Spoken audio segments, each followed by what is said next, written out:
Shadrach, Meshach, Abednego என்பவர்களே, நீங்கள் என் தேவர்களுக்கு ஆராதனை செய்யாமலும் நான் நிறுத்தின பொற்சிலையை பணிந்து கொள்ளாமலும் இருந்தது மெய்தானா?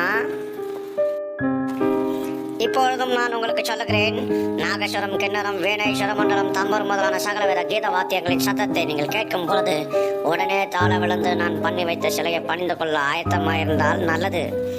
பணிந்து கொள்ளாமற் போனீர்கள் என்றால் அந்நேரமே எரிகிற அக்கினி சூளையின் நடுவிலே போடப்படுவீர்கள். உங்களை என் கைக்கு எந்த தேவனும் தப்புவிக்க முடியாது. ஜாக்கிரதை.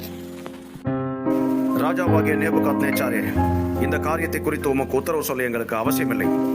நாங்கள் ஆராதிக்கிற எங்கள் தேவன் எங்களை தப்புவிக்க வல்லவராயிருக்கிறார். அவர் எரிகிற அக்கினி சூளைக்கும் ராஜாவாகிய உம்முடைய கைக்கும் நீங்களாக்கி விடுவிப்பார். ஒருவேளை விடுவிக்காமல் போனாலும் நாங்கள் உம்முடைய தேவர்களுக்கு ஆராதனை செய்ய மாட்டோம், நீர் நிறுத்தின பொற்சிலையை பணிந்து கொள்ள மாட்டோம் என்பதை ராஜாவாகிய உமக்கு தெரியப்படுத்துகிறோம்.